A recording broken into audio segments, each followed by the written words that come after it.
Hello viewers, let's crack UPSC CSC के YouTube channel पर आप सभी का स्वागत है। इस समय मिडिल ईस्ट में वॉर रुक गया है, लेकिन India has got its lesson.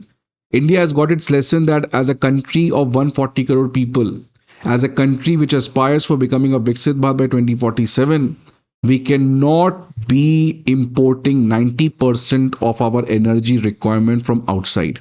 This is insane. This is highly problematic for any aspiring country.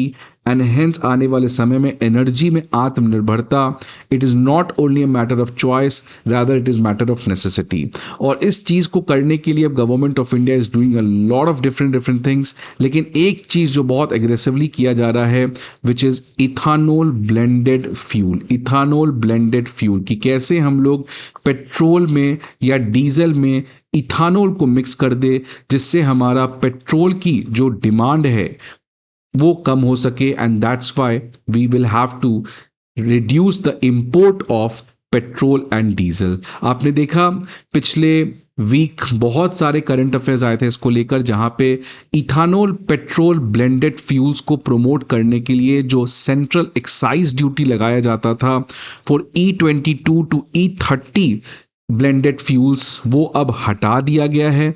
इस समय ऑलरेडी जो 20% इथानोल ब्लेंड है, मतलब 20% इथानोल और 80% पेट्रोल, इसके ऊपर तो पहले से ही सेंट्रल एक्साइज ड्यूटी हटा दिया गया था। नाउ ये सेम चीज एक्सटेंड किया गया है for other fuel ranging from E22 to E30। साथ ही साथ पहली बार सेंट्रल मोटर व्हीकल रूल के अंदर E85 और E100 फ्यूल्स को भी इंट्रोड्यूस किया गया है। So this is again something कि सेंट्रल मोटर व्हीकल रूल्स के अंदर अमेंडमेंट्स प्रपोज किए गए हैं, जिसके अंदर E85 और E100 पहली बार इंट्रोड्यूस करने की बातचीत चल रही है। E85 मतलब आपका 85% जो है वो इथानोल हो गया और मात्र 15% जो है वो पेट्रोल या डीजल हो सकता है। यहां पे तो कंप्लीटली 100% इथानोल फ्यूल ही चलाया जाएगा। अब देखिए इसके दो ऑब्जेक्टिव हैं, ये जो पूरा गवर्नमेंट ने काम किया इसमें सबसे पहला अगर आप इस ऑब्जेक्टिव को देखते हैं तो इसमें क्लियरली है कि गवर्नमेंट आने वाले समय में E20 से बढ़कर हायर ब्लेंडेड फ्यूल की तरफ बढ़ना चाह रही है। Government started with E5 then move on to E10, E20 आज हो चुका है और अब आने वाले समय में जिस तरीके से गवर्नमेंट ने ये सेंट्रल एक्साइज ड्यूटी हटाया है, it clearly means that the first objective is government जो है वो हायर ब्लेंडेड फ्यूल्स का प्रिपरेशन कर रही है। दूसरा, जहां पे 85% इथानोल ब्लेंडेड फ्यूल या 100% इथानोल फ्यूल की बात हो रही है, इसका मतलब आने वाले समय में गवर्नमेंट जो है फ्लेक्स फ्यूल व्हीकल्स को काफी प्रमोट करने जा रही है। देखिए इस समय जो आप गाड़ी चला रहे होंगे, आपने गाड़ी खरीदा होगा, ये जो है एक नॉर्मल व्हीकल है। ये नॉर्मल व्हीकल जो है वो E10 E20 पे चल सकता है, कोई बहुत बड़ी परेशानी नहीं है।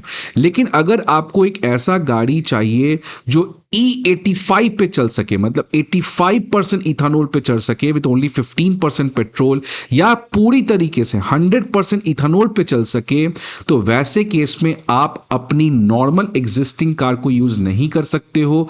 आपको एक फ्लेक्स फ्यूल व्हीकल चाहिए। फ्लेक्स फ्यूल व्हीकल का मतलब ये एक ऐसी व्हीकल है जो फ्यूल में काफी ज्यादा फ्लेक्सिबल है। फ्लेक्सिबल का मतलब कि या तो आप अपने गाड़ी को कंप्लीटली पेट्रोल पे चला सकते हो या आप अपने गाड़ी को 100% इथानोल पे चला सकते हो as per the requirement is. So flex fuel vehicle जो हैं they are certain kind of vehicles जो more than one type of fuel पे चल सकते हैं। अभी आपकी गाड़ी जो है वो मैक्सिमम E10 या E20 पे चल सकती है थोड़े से एडजस्टमेंट करने से, लेकिन क्या आपकी गाड़ी आज कंप्लीटली 100% इथानोल पे चलेगी? नहीं। क्या आपकी गाड़ी E85 पे चलेगी? नहीं। वैसे कॉम्पोजिशन पे जाने के लिए या वैसे सिस्टम पे जाने के लिए जहां पे आइदर आप अपनी गाड़ी को रेगुलर पेट्रोल डीजल से चला लो या आप अपनी गाड़ी को E85 या 100% इथानोल से चलाना चाहो, वैसे में आपको एक FFV फ्लेक्स फ्यूल व्हीकल चाहिए जो आप देख सकते हैं कुछ इस तरीके का लगता है, जहां पे एक इंटरनल कंबशन इंजन है। इंटरनल कंबशन इंजन जो है वो या तो पेट्रोल पे चल सकता है या E85 या E100 पे, E100 मतलब 100% इथानोल पे चल सकता है। So to put it simply, a flex fuel vehicle is an automobile equipped with internal combustion engine that can run on more than one type of fuel। ये एक fuel से ज्यादा फ्यूल में चल सकता है है। और E20 से E85 किसी भी रेंज पे, जैसे नॉर्मल गाड़ी तो मैक्सिमम मान लो E30 तक चलेगा, बट E40 कैसे होगा? बट फ्लेक्स फ्यूल व्हीकल जो है ना, इसमें सबसे खास बात है कि ये किसी भी फ्यूल में चल सकता है। मतलब ये मान लो आपके पास एक FFV है तो ये पूरी तरीके से पेट्रोल पे चलेगा, ये E85 पे चल सकता है, ये 100% इथानॉल पे चल सकता है, ये E40 पे चल सकता है। मतलब जो भी आप फ्यूल डालो, ये कार ऑटोमेटिकली समझ जाता है कि ये फ्यूल कैसा है, और उसके हिसाब से this car automatically optimizes the performance of the engine. जैसे मारुति सुजुकी ने देखिए आज इंडिया का पहला वैगनर फ्लेक्स फ्यूल कार निकाला एट 7.24 लाख। मतलब आप इसमें किसी भी कॉम्पोजिशन का फ्यूल यूज करो, from 100% petrol to 100% ethanol to 85% ethanol to 20% ethanol, any composition, मतलब कोई भी कॉम्पोजिशन, इसकी इंजन जो है वो ऑटोमेटिकली उस ब्लेंड को समझ के इस कार की ऑपरेशन को एफिशिएंसी कर सकती है। तो इसीलिए आने वाले समय में गवर्नमेंट का एक शॉर्ट टर्म ऑब्जेक्टिव है कि E20 से आगे बढ़ा जाए, और लॉन्ग टर्म ऑब्जेक्टिव है कि फ्लेक्स फ्यूल व्हीकल की तरफ जाए, जिसके थ्रू हम किसी भी composition of ethanol blended fuel को यूज कर सकते हैं। लेकिन प्रॉब्लम क्या है इसमें? सबसे बड़ा प्रॉब्लम है कि जो लोग पहले E10 यूज कर रहे थे, जिसमें मात्र 10% इथेनॉल ब्लेंडेड था, अब वो काफी ज्यादा एंजाइटी मिल रहा है उनको कि क्या E20 यूज करने से, 20% इथेनॉल ब्लेंड करने से या उससे ज्यादा ब्लेंड करने से क्या उनके कार की एफिशिएंसी के ऊपर फर्क पड़ता है। आप देख सकते हैं इंडिया ने ऑलरेडी 20% का इथेनॉल ब्लेंडिंग पेट्रोल में 5 साल पहले अपने टारगेट से पूरा कर लिया था, और अब हम लोग आने वाले समय में हायर इथेनॉल ब्लेंडिंग की बात कर रहे हैं, और इसी के लिए लोगों को काफी एंजाइटी हो रहा है। इसमें सबसे पहला है इंजन डैमेज। इथेनॉल में पेट्रोल डीजल के कंपैरिजन में ज्यादा वाटर होता है, और जब ज्यादा वाटर होगा तो ऑब्वियसली जो इंजन इक्विपमेंट्स है उनके कोरोड करने का डेंजर काफी ज्यादा है। तो ये पहला है, इंजन जो है वो डैमेज हो सकता है बिकॉज ऑफ कोरोजन।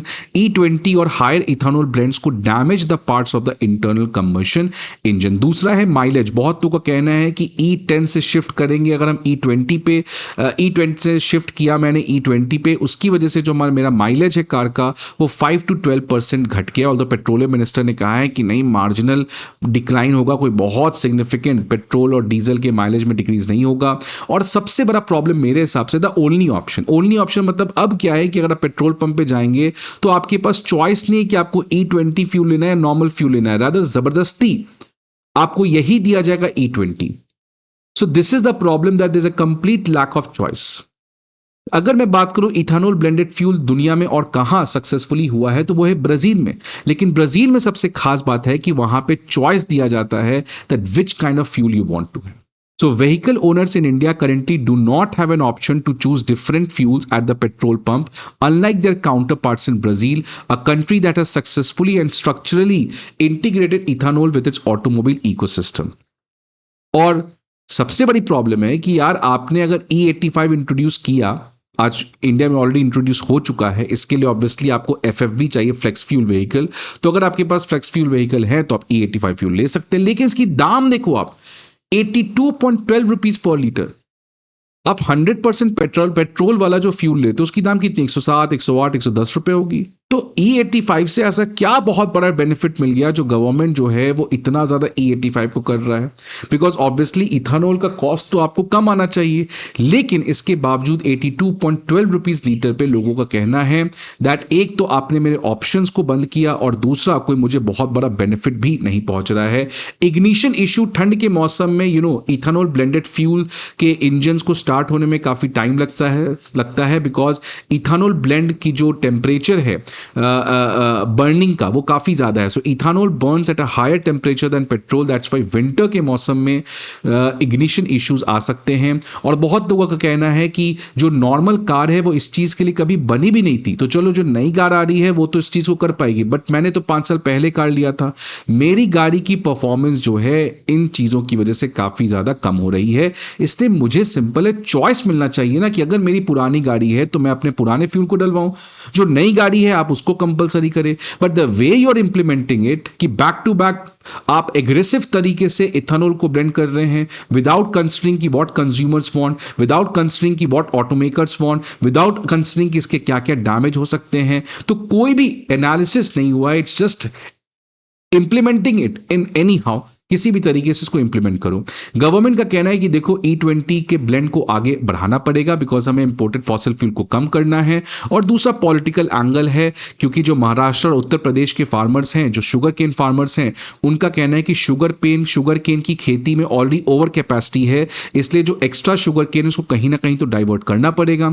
और वो सारा आज एक्स्ट्रा शुगर केन जो है वो डाइवर्ट होकर इथेनॉल में जा रहा है, जिससे ये ब्लेंडिंग हो रहा है, जिससे शुगर केन प्राइस जो है वो स्टेबलाइज हो चुका है। आप देख सकते हैं क्या सिग्निफिकेंट जंप आया है इथेनॉल का सप्लाई में to the oil marketing companies. ये क्लियरली बताता है कि एक पॉलिटिकल यहां पे पिक्चर भी है जो इथेनॉल ब्लेंडेड फ्यूल को काफी ज्यादा प्रमोट कर रहा है। अगर मैं ब्राजील से सिग्निफिकेंस देखूं तो ब्राजील ने बहुत स्मार्टली ये चीज किया। देखिए ब्राजील में ना 1970 से ये स्टार्ट हो गया है, इंडिया की तरह नहीं कि अचानक आंख खोली और back to back E20, E25, E30, E85, E100 सब कर देना है। वहां पे ये 1970 से धीरे धीरे करके फेज मैनर में कभी भी ब्राजीलियन से ये चॉइस नहीं छीना गया that which fuel they want.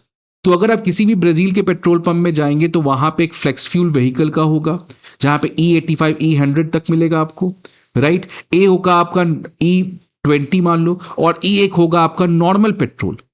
So this is how they have gradually. और आज क्या हुआ है कि ब्राजील में बहुत ज्यादा लोग इनकी तरफ शिफ्ट हो गए हैं because they have understood the significance of this.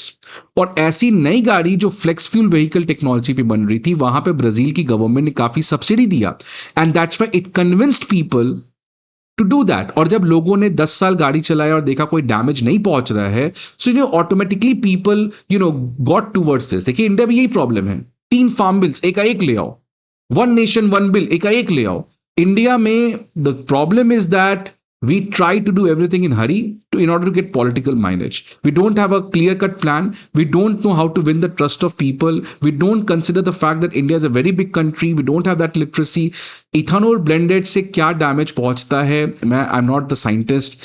Yes कुछ लोगों ने कहा है डैमेज पहुंचता है, गवर्नमेंट का कहना है कि damage are very very less as compare to the benefit which India might get. But जो भी है, बट इसको ग्रेजुअल करना चाहिए जैसे ब्राजील ने किया, जहां पे सभी लोगों के पास चॉइस है कि वो जिस भी कॉम्पोजिशन का फ्यूल लेना चाहते हैं वो उनको मिल सकता है। So this is how we have to also take a lessons from Brazil. We should not be in hurry, rather we should implement it in a gradual manner. I hope आपको ये वीडियो अच्छा लगे। See you again some other video, till then good bye and take care.